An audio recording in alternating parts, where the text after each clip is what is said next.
ክርስቶስ ተንሥአ እሙታን ለማጥራት ያህል ነው። እንደሚታወቀው እንግዲህ ዕለተ ስቅለት ማለት ዕለተ ሪት ማለት ነው። ጌታችን አምላካችን መድኃኒታችን ኢየሱስ ክርስቶስ ለኛ ካለው የማይለካ ፍቅሩ የተነሳ በአጭር ቁመት በጠባብ ደረት ተወስኖ ተይዞ ታስሮ ተደብድቦ እርቃኑን ሆኖ በመስቀል ላይ ተሰቅሎ ለዓለም ፍጹም ቤዛ ሆኖ የማይደገም ቤዛ ሆኖ በጊዜና በሁኔታ በቦታ የማይወሰን ቤዛ ሆኖ የዘላለም ቤዛነቱን አግኝቶ ወደ ቅድስ በገዛ ደግሞ የገባበትና ለአዳምና ለአዳም የሰው ዘር ሁሉ በእኛ ፈንታ የታሰረበትን ታላቅ ቀን ነው የምናከብረው በየዓመቱ።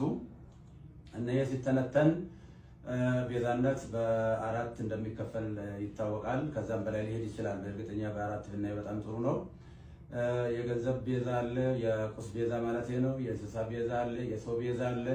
ዋናውና ትልቁ ግን የጌታችን የአምላካችን የመድኃኒታችን የኢየሱስ ክርስቶስ ቤዛነት ነው እና ይሄ ስለ ነገረ ድነት በሰፊው የሚሰጥበት ሰዓት እነዚህ ምንም ከቁስ ጀምሮ እስከ ሰው ያሉ ሁሉ ቤዛ መሆን ቢችሉ የጌታችን የአምላካችን የመድኃኒታችን ኢየሱስ ክርስቶስን ፍጹም ቤዛ ሊተኩ የማይችሉ ናቸውና በፍጡርና በፍጡራን መካከል ያለውን ቤዛነት ለመለየት በተለይም ጌታችን አምላካችን መድኃኒታችን ኢየሱስ ክርስቶስ ስለ ስርየት ኃጢአት በመስቀል ላይ ተሰቅሎ በከፈለው ቤዛነት ስም ፍጡር ሊጠራ አይችልም በሚል የሰጠው ትምህርት ብዙ ምዕመናንን አደናግሯል። ከአውዱ ውጪ አንዳንድ ሰዎች ቃሉን አጣመው በመተርጎም ጦርነት በመቀስቀስ ህዝቡን በማነሳሳት በተለይም ደግሞ ደጋጎች ምዕመናንን በጣም አሳዝኗል። ከእመቤታችን ከቅድስት ድንግል ማርያም ጋራ እንዴት የፍጡር ቤዛ የለም ይባላል?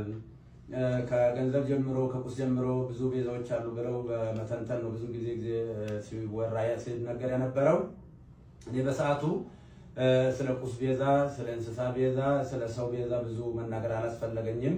ዋናው በመስቀል ላይ ተሰቅሎ ስለሱ ብቻ ነበር በሰፊ መናገር የነበረብኝና ምንም እመቤታችን ቤዛ ዓለም ብትባልም የጌታችን የአምላካችን ኢየሱስ ክርስቶስን ቤዛነት አይተካም የሚል ቃል ብዙዎቹን ግራ አጋብቶ እንደነበር አስታውሳለሁ።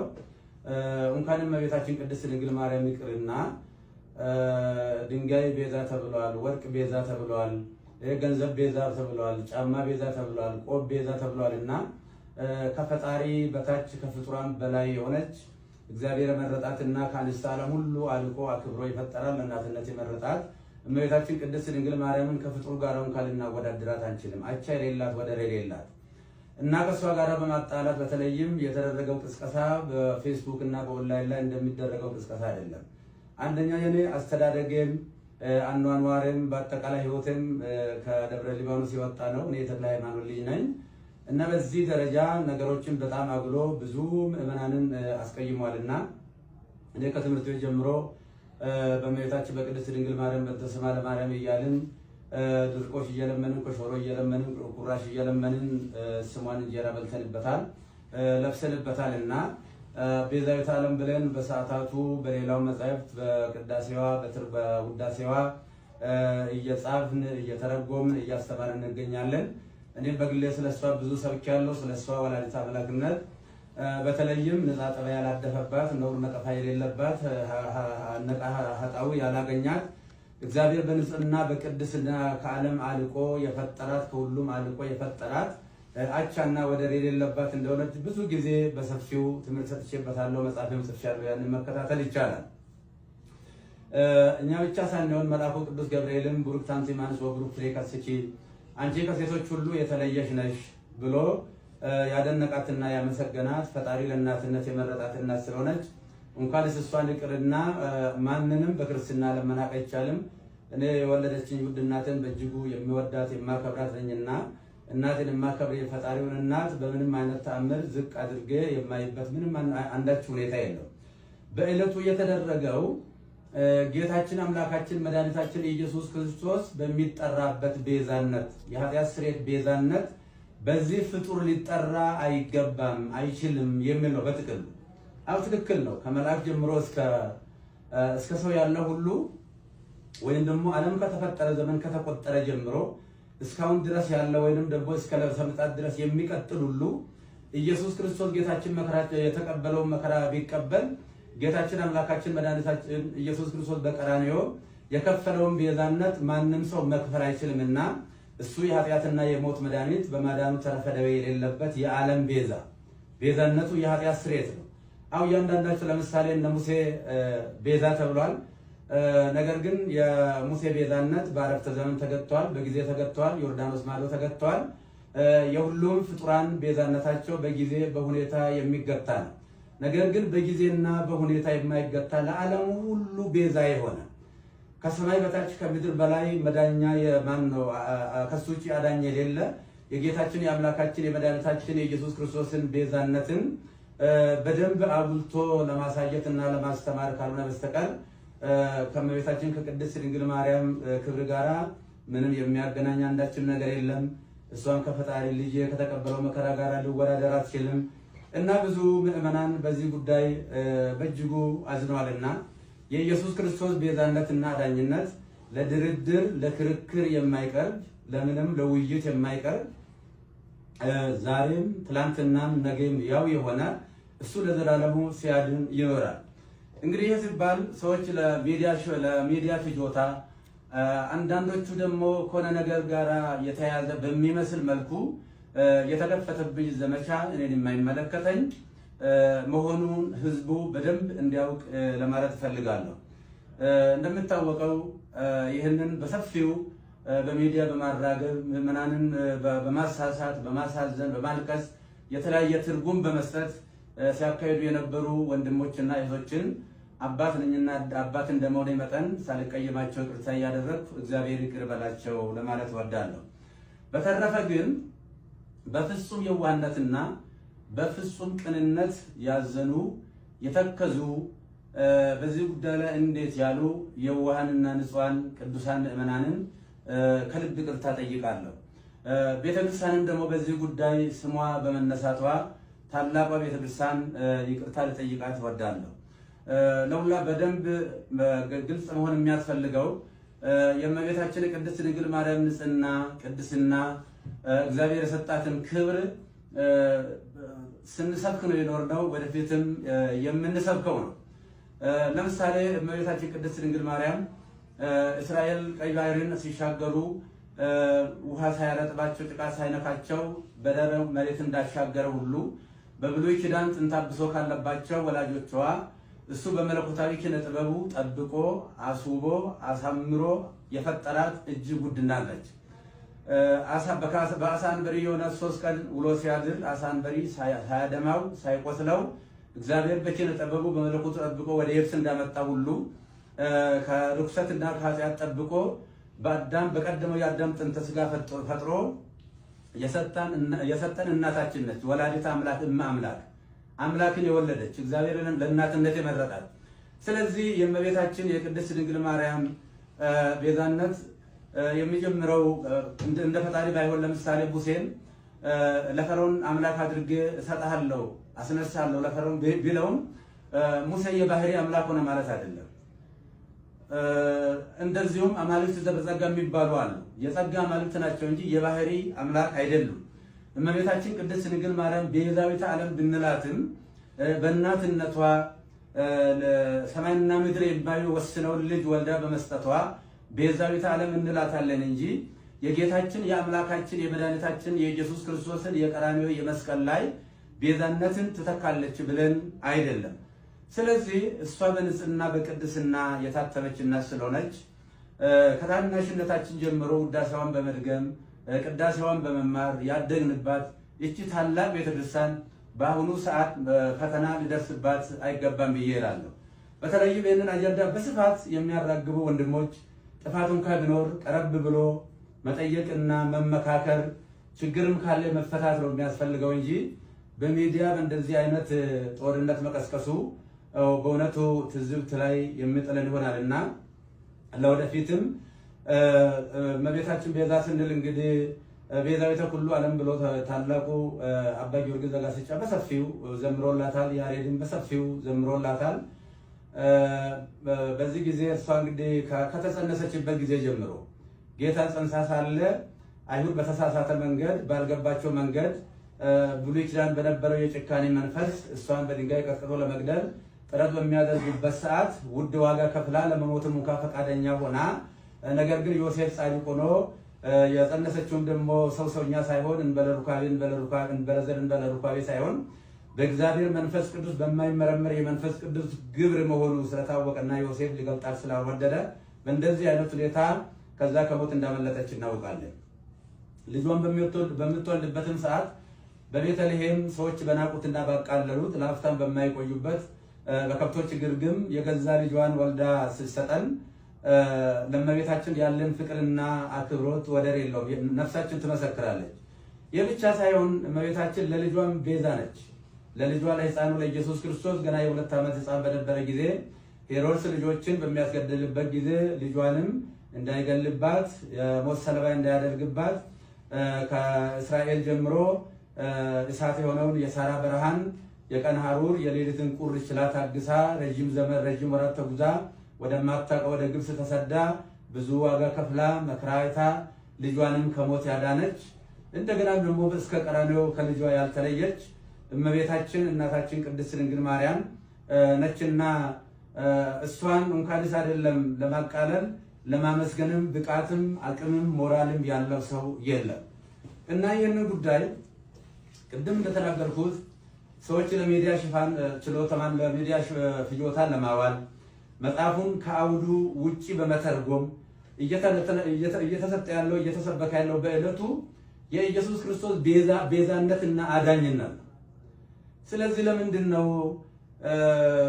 ጥላ ቤዛ ይባላል፣ ሌላ ቤዛ ይባላል የሚልም ሊቃውንቱ ከሰሞኑ ጀምሮ ግሱን እየተነተኑ ሲነግሩን ከርመዋልና ለተነተኑልን ትንታኔ እያመሰገንኩ በሰዓቱ ስለ ጫማ ቤዛነት፣ ስለ ባርኔጣ ቤዛነትና ስለ ልብስ ቤዛነት፣ ስለ ገንዘብ ቤዛነት፣ ስለ ቁስ ቤዛነት፣ ስለ ብሉይ ኪዳን እንስሳ ቤዛነትም ብዙ ለመተንተን አላስፈለገኝም። ምክንያቱም ታላቁና ያው ቅዱስ አምላካችን ኢየሱስ ክርስቶስ በመስቀል ላይ ተሰቅሎ ስለሆነ የግድ እሱ መሰረት ስላለበት እሱ መነገር ስላለበት ከዚህ የተነሳ ነው እንጂ እኔም እመቤታችንን ለማቃለል ለመናቅም አይደለም። እኔ በዚህ ደረጃ እኔም መፈረጃቸው በጣም አዝኛለሁ። ምዕመናንም ደግሞ በዚህ ደረጃ እውነት መስሏቸው በተሳሳተ መንገድ ይህንን ማሰባቸው እንደ ትክክል አድርገው መውሰዳቸው ትክክል አይደለምና ስለዚህ እመቤታችን ቅድስት ድንግል ማርያም ነች የጌታችን የአምላካችን የኢየሱስ ክርስቶስን የማዳን ትምህርቱን ነገረ ድነቱን የዘላለም ቤዛነቱን አዳኝነቱን በማዳኑ ተረፈደ የሌለበት መሆኑ መርገመ ሥጋ መርገመ ነፍስን ያስወገደ የሞትን ክንዱ ብርት ሰብሮ ወደ ቀደመ ሀገራችን ወደ ቀደመ ቤታችን መመለሱን ወደፊትም በሰፊው የምናስተምረው ይሆናል። የቤተክርስቲያናችንም ትምህርት ነው። እመቤታችን በነገረ ድነቱ ሥጋዌ ስናስብ መነሻዋ እሷ ነች። እሷ ዋና መነሻ ነችና በነገረ ሥጋዌ ውስጥ በነገረ ድነት ውስጥ አምላክ የሰጣትን ቦታ ከሥጋዋ ሥጋ ከነፍሷ ነፍስ ነስቶ ነው የተሰቀለው። ስለዚህ እንደ ቤተክርስቲያን እንደ ግሌ እኔ ለእመቤታችን ያለኝ ፍቅር እጅግ የተለየ ነው። እኔ ስሟን ጠርቼ በእንተ ስማ ለማርያም ብዬ ለምኜ ተምሬበታለሁ ስሟን። አሁንም የምንጸልየው ሌላ ጸሎት የለም። የሁለቱ ውዳሴ ማርያም እሱን ነው እኮ የምንነግረው። አንቀጸ ብርሃን ነው የምንጸልየው። ውዳሴ ማርያም ሲባል ግን ተራ ድርሰት ሊመስላቸው ይችላል አንዳንድ ሰዎች። በውዳሴ ማርያም ብሉይና አዲስ ኪዳን የታጨቀበት ምርጥ መጽሐፍ ነው። ይልቁንም ብሉይ ኪዳን፣ አዲስ ኪዳን፣ መጽሐፈ ሊቃውንት እነዚህ ተጨምቀው ነገረ ድነት የጌታችን የአምላካችን የኢየሱስ ክርስቶስ የማዳን ስራው ቤዛነቱ አዳጅነቱ በሰፊው የታጨቀበት የሚተነተንበት የምንጸልየው እሱ ነው እና ቅድም እንደተናገርኩት የውሃ ምዕመናን ልጆቼ አንድ ሁኑ። እኛ በዚህ ሰዓት አንድ ነው መሆን ያለብን። በጠላትነት በዚህ መነሳሳት የለብንም። ጥፋትም ካለ ቤተክርስቲያን መዋቅር አላት። ይሄ በየአውደ ምሕረቱ ያለው ከስድብ እንደዚህ ያለ ነገር ጥሩ አይደለምና ይህንኑ አደራ ለማለት ነው። እግዚአብሔር ሀገራችንን ይባርክልን፣ ይቀድስልን። ጤነኛ አይምሮ ያለው ሰው ይሄን አያደባልቅ። በማያውቀው ገብቶ የሚዘባረቅ ነው ችግር የሚፈጥር። ቤዛ የሚለው ቃል እንመልከት። ቤዛም በጣም ደጋግመው ፕሮቴስታንቶቹና ይሄንን አይነት ስህተት ላለመፈጸም እንዴት መረዳት እንደሚገባ ለማየት እንሞክራለን።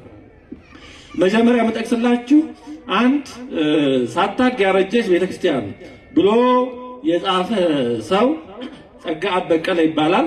በጣም ቤተክርስቲያን በመሳደብ በእውነቱ በጣም በጥላቻ ተሞልቶ የጻፈ ሰው ነው። እንዲህ ይላል መጽሐፍ ቅዱስ ከዘፍጥረት እስከ ራእይ ብቸኛ ቤዛና አዳኝ የእግዚአብሔር ልጅ ኢየሱስ ክርስቶስ እንደሆነ በግልጽ እየተናገረ በሀገራችን ግን ተቀይጦብን ቤዛና አዳኝ ማርያም፣ ሚካኤልን ወይም ሌሎችም ሊሆኑ እንደሚችሉ አገራዊ መጽሐፎቻችን ያላንዳች ፍረት ይሰብኩናል ይላል። ሳታድግ ያረጀች ቤተክርስቲያን የተባለው መጽሐፍ ላይ ገጽ 38 ይቀጥልና ቤዛዊተ ዓለም ቤዛዊተ ኩሉ የሚለው ይህ ለማርያም የተሰጣት ስም ኢየሱስ ክርስቶስ ብቸኛ የዓለም ቤዛ መሆኑን ለመተካት የወጣ ስም እንደሆነ ለማንም ግልጽ ነው ይላል። እንግዲህ ለራሱ ግልጽ የሆነውን ለሁሉም የራሱን ግምት ለሁሉም ግልጽ እንደሆነ አድርጎ ይገልጻል። ይቀጥልና ኢየሱስ ብቸኛ የዓለም ቤዛ ነው። ማርያም የዓለም ቤዛ ከሆነች ኢየሱስ ክርስቶስ የዓለም ቤዛ ሆኖ መምጣት ለምን አስፈለገው? ዓለም አንድ እንጂ ሁለት ቤዛ የላትምም አያስፈልጋትም ይላል ይኸው ሰው። ሌላው ደግሞ እመቤታችን መድኃኒታችን ናትና ተአምረ ማርያም ይሄ ቅርብ ጊዜ የሰማ ነው ዮናታን የተባለው ተአምረ ማርያም ይዞ እያነበበ መቅድሙን እመቤታችን መድኃኒታችን ናትና ይላል። ተአምረ ማርያም ማለቱ ነው። መጽሐፍ ቅዱስ የትኛውም ክፍል ላይ ማርያምን መድኃኒት ብሎ ሲያስተምር አንመለከትም ይላል። ይቀጥልና የእመቤታችን የማርያም ሐሳብ እንደ አምላክ ሐሳብ ነው በፈጣሪ ፈንታ ይልና ከዚህ በኋላ ይሄ ጥቅስ ነው። የእመቤታችን የማርያም ሐሳብ እንደ አምላክ ሐሳብ ነው። ተአምረ ማርያም መቅደም ላይ ያለ ነው። ከዛ ግን ማብራሪያውን ምን ብሎ ይቀጥላል? የራሱን ሐሳብ በፈጣሪ ፋንታ የተፈጠረ ማምለክ ጣዖት አምላኪነት ነው። ማርያምን ማምለክ ጣዖት አምላኪነት ነው። ገብርኤልን ማምለክ ጣዖት አምላኪነት ነው እያለ ይቀጥላል። ምንድነው ይሄ? ምንድነው ከመሰረቱ ራሱ የጎደለውማ ጥቂት ሳይሆን ሁለንተናው ነው። ጨለማ ነው፣ ጫካ ነው። ታዲያ በመጽሐፍ ቅዱስ አንድ ቃል ለአንድ ነገር ብቻ ተከድቦ ከዛ ያለፈ ለሌላ ለማንም አይውልም ይባላል ወይ? ለምሳሌ መድኃኒት የሚለውን ቃል እንመልከት።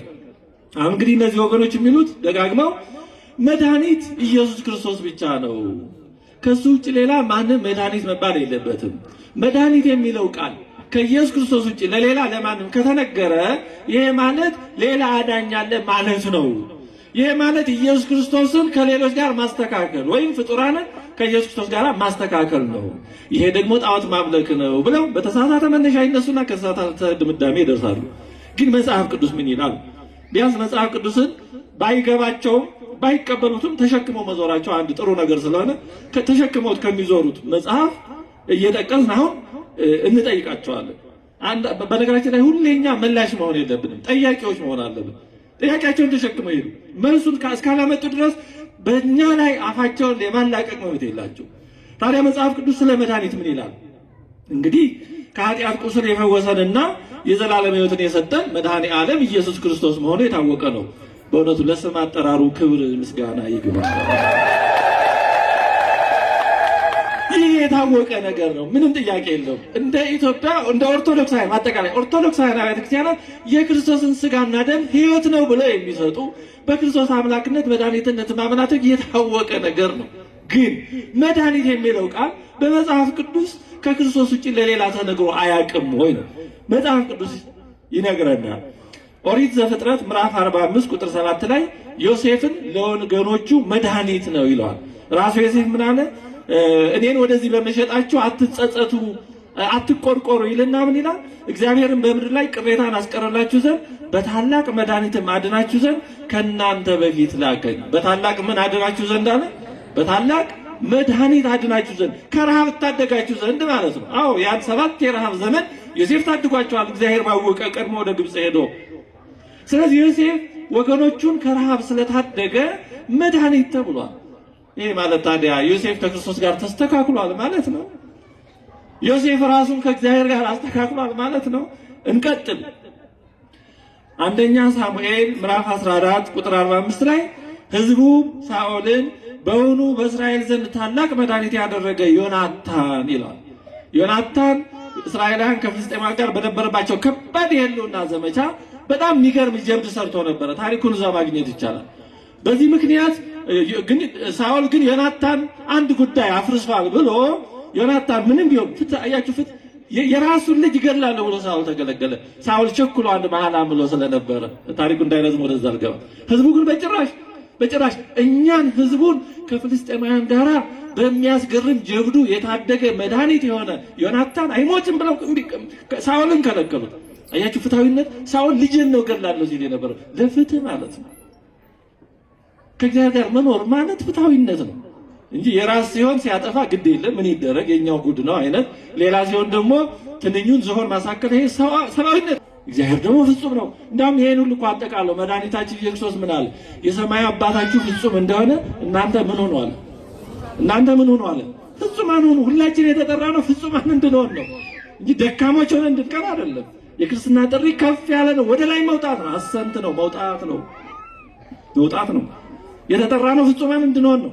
ስንቶች ደርሰውበታል። እግዚአብሔር ነው የሚያውቀው። እዚህ ብዙ ፍጹማን ሊኖሩ ይችላሉ። አናውቅም። ማን እንደሆነ አናውቅም። በነገራችን ላይ የእግዚአብሔር ቃል ይነገራል፣ ግን ማን ላይ ፍሬ እንደሚያፈራ እኛም አናውቀው። እግዚአብሔር ነው የሚያውቀው። እና አንዳንድ ጊዜ በማናውቀው መናገርን በእውነቱ አንዳንድ ጊዜ ጥንቃቄ ያስፈልጋል። አይ በዚህ ዘመን ትምህርቱ ይሰጣል፣ ፍሬ የለም፣ ሰው ይሰማል፣ አይለወጥም፣ በጣም አይባልም። ነውር ነው፣ ክህደትም። ማን እንደተለወጠና እንዳልተለወጠ ማን ያውቃል? አሁን ዛሬ የሚሰጠው ትምህርት ከዚህ ውስጥ ስንቶቹን እንደለወጠ ማወቅ እንችላለን? አሁን ሪፖርት አቅርቦ ቢባል ኮሚቴ ተቋቁሞ ማወቅ ይቻላል። እንኳን ሌላ ሰው እያንዳንዳችን ራሱ ምን እንዳገኘ አናውቀውም። እንደ እርሾ ነው። እርሾ ውስጥ ገብቶ እንዴት ዱቄቱን እንዴት እንደሚያወካ መቼም በየቀኑ አይለካም ማለት እህቶቻችን እናቶቻችን እርሾ ዱቄት ጋር ስታደርጉ በየጊዜው እየሄዳችሁ ምን ያህል ተለወጠ ተለካላችሁ እንዴ? በቃ በጊዜው ጊዜ ግን ይለውጠዋል። እግዚአብሔር ቃል እንደዛ ነው። ስራ መስራቱን አያቆምም፣ ግን በእያንዳንዱ ይሄን ያህል ሚሊሜትር ይሄን ያህል ሴንቲሜትር ግራም እንደማይባል እግዚአብሔር ቃልም ስራውን አያቆምም። ስለዚህ አንዳንዴ መንፈሳዊ የሚመስሉ ግን በጣም ያልሆኑ ንግግሮችን በጣም መጠንቀቅ ያስፈልጋል። በቃ በዚህ ዘመን ይሰበካል፣ ሰው አይሰማም፣ ሰው አይለወጥም። በጣም እንዲህ ብሎ መናገር እውነቱን ለመናገር ክህደት ነው። እኛ ፍጡራን ምኑን እናውቀዋለን? ያ እግዚአብሔር ቃል ማንጋ ምን እንደሰራ ምንም አናውቀው። እንደው ሰፈሩ ሰው አካባቢ ብቻ ነበር የሚቸገረው። አሁን ግን የአንድ ሰፈር እብድ ዓለምን ይረብሻል። በተለይ ደግሞ ማበዱን የማያውቁ ብዙ ሰዎች ይታለላሉ። ሰፈርተኞቹ መንደርተኞቹ ማበዱን ሊያውቁ ይችላሉ፣ ይህ ብለው ያልፋሉ። ይህን የማያውቁ ሰዎች ግን ማበዱን እስኪያውቁ ብዙ ሰዎች በእብደቱ ይበከላሉ። እግዚአብሔር ያበዱትንም አይምሯቸውን ይመልስልን፣ ህዝባችንንም በእብድ ውሾች ከመለከፍ ይጠብቅልን። ትንሽ ነገር እናንሳና እንጨርሳለን። የእመቤታችን የማርያም ሐሳብ እንደ አምላክ ሐሳብ ነው ማለት በአጠቃላይ እግዚአብሔር እኛን የፈጠረን እኮ እንደሱ ሐሳብ እንድንኖር ነው እንጂ እንደ ራሳችን ሐሳብ እንድንኖር አይደለም። ምክንያቱም የሚጠቅመን እንደ እግዚአብሔር ሐሳብ መኖር ስለሆነ ቅዱስ ጴጥሮስ በሁለተኛ መልእክቱ ምዕራፍ 1 ቁጥር 4 ላይ ከመ ትኩኑ ሱቱፋነ ለመለኮተ ዚአሁ ይላል። ከመለኮቱ ባህሪ ተካፋዮች እንድትሆኑ ታላቅ ተስፋ ተሰጣችሁ። ከመለኮቱ ባህሪ ምን ማለት ነው? እርሱ ቅዱስ እንደሆነ እኛም እንድንሆን የእሱን ባህሪ በጸጋ ገንዘብ እንድናደርግ ማለት ነው። ስለዚህ እመቤታችን ይህንን የእሱን ሐሳብ የመሰለ ሐሳብ የኖራት መሆኑ ደስ ያሰኛል። እውነትም ነው እንጂ ሁላችን የተጠራንበት ጉዳይ ስለሆነ ከክርስትና የወጣ ምንም ነገር የለውም። እንዲያውም የሚያስነቅፈው ከእግዚአብሔር ሐሳብ የወጣ መሆኑ ነው። በማቴዎስ 5:48 ላይ ቅድም አንስተናል። በፊልጵስዩስ ምዕራፍ 2 ቁጥር 5-9 ላይ ቅዱስ ጳውሎስ በክርስቶስ ኢየሱስ የነበረ ይህ ሐሳብ በእናንተ ዘንድ ደግሞ ይሁን ይላል። በኢየሱስ ክርስቶስ የነበረ ሐሳብ በእናንተ ዘንድ ምን ይሆናል? ይኑር። ይህ ማለት ሐሳባችሁ እንደ ክርስቶስ ይሁን ማለት ነው። ሐሳባችሁ እንደ እግዚአብሔር ይሁን ማለት ነው።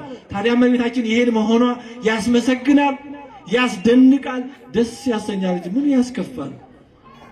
ሐሳቧ ታዲያ እንደ እግዚአብሔር ካልሆነ እንደማን ሊሆን ኖሯል?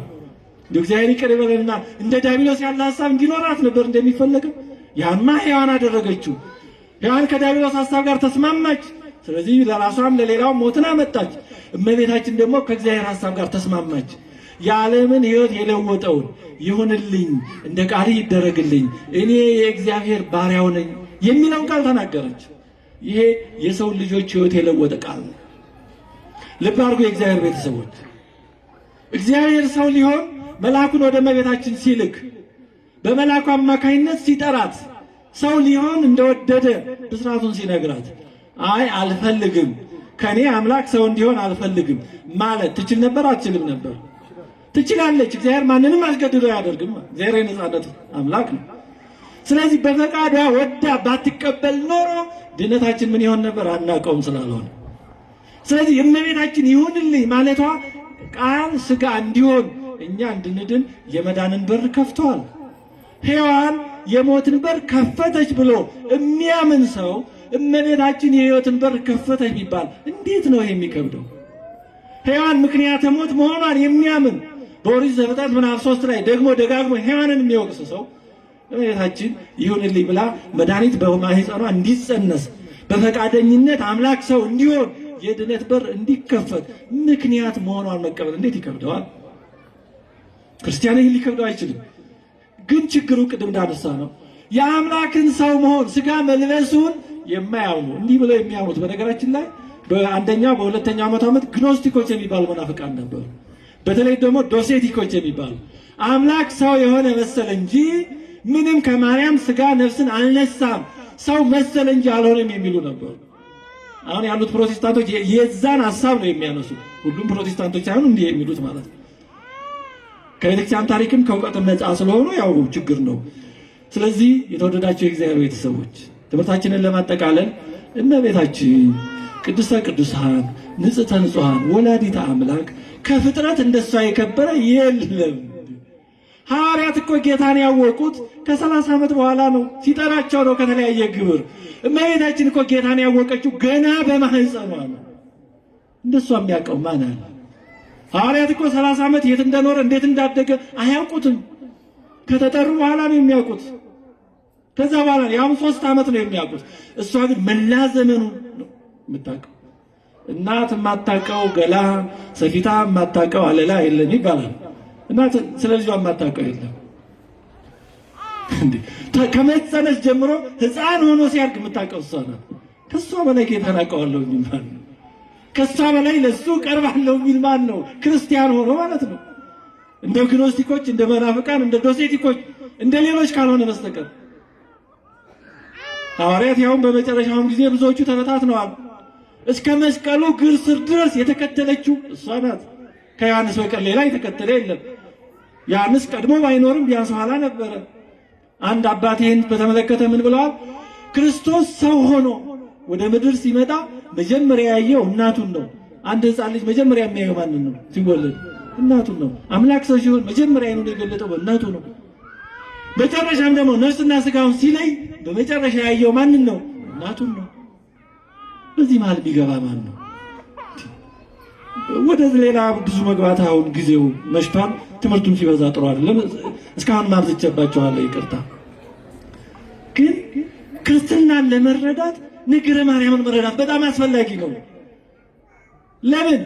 ከሷ በእውነት ሥጋ ነፍስ ነስቶ ሰው መሆኑ የብዙ ነገሮች መሰረት ነው። በድንግልና በማህፀኗ መጸነሱ እንበለ ዘር አብሲ የወንድ ዘር ሳያስፈልግ መጸነሱ ለመንፈሳዊ ልደታችን መሰረት ነው። በጥምቀት መንፈሳዊ ልደት ለማግኘታችን ረቂቅ ልደት ለመወለዳችን መሰረቱ በማህፀነ ማርያም ነው የተጀመረው። መሰረቱ የተጣለው እዛ ላይ ነው። ያን ዘሎ ክርስትና ሊኖር አይችልም። ግን ችግሩ መጽሐፍ አንጠልጥሎ መዞር ክርስትና የሚመስላቸው ለሌላም ዓላማ የተላኩ ብዙዎቹ ምን ብለው ነው የሚያጠፉት? ዓላማቸው ሌላ ስለሆነ በሌሎች አፍሪካ ሀገሮች ያደረጉትን ማንነትን አሳጥተው ሀገር ማሳጣት እኛም ላይ እየተሰራ ስለሆነ እነዚህ ብዙዎቹ አውቀው ነው የሚያጠፉት። ተልኳቸው ሌላ ስለሆነ ቀለብ ሰፋሪ ተልኮ ሰጥቶ አሰማሪ ስላላቸው ሆን ብለው ነው የሚያበላሹት። ሆን ብለው ወደዛ ዝርዝር አሁን መግባት አንችልም። እግዚአብሔር አምላካችን ባለማወቅ የተሳሳቱትን ይመልስልን፣ ሕሊናቸውን ያጽናልን፣ ያስተካክልልን፣ ይፈውስልን። እኛንም ኦርቶዶክሳውያን በቤቱ ያለነውን በሆነ ባልሆነ እንደው በእብዱም በመንገደኛውም ነገር ግራ ከመጋባት ይጠብቀን። በጀመርነው የቤተክርስቲያን የመዳን ሕይወት እስከ መጨረሻው ጸንተን በዚህ መንገድ ተጋድለው ከፈጸሙ ቅዱሳን ጋር በቸርነቱ በእርሱ ቸርነት በእነሱ ሁሉ ጸሎት እንዲቆጥረን በወላዲት አምላክ በቃል ኪዳኗ በእናትነቷ በጸሎቷ ከክፉ ነገር አገራችንንም ሁላችንንም ጠብቆ በቀኙ ከሚቆሙ ወዳጆች ጋር እንዲቆጥረን ቅዱስ ፈቃዱ ይሁንልን። አሜን።